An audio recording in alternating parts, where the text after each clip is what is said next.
1 kilo saffron இன்னைக்கு மார்க்கெட்ல 3 லட்சத்துல இருந்து 4 லட்சத்துக்கு மேல சேல்ஸ் ஆயிட்டு இருக்கு. ஆனா நம்ம நினைச்சிட்டு இருக்கோம் சாஃப்ரான்லாம் காஷ்மீர் சைடு தான் வளருதுன்ட்டு. பட் நம்மளாலே வளர்க்க முடியும்.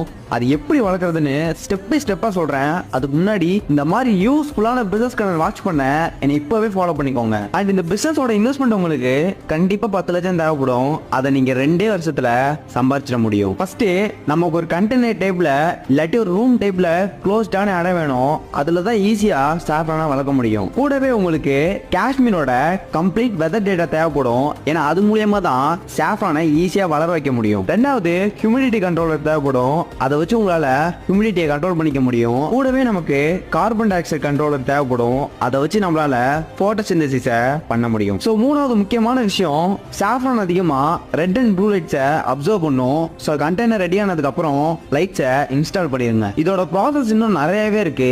இதை எப்படி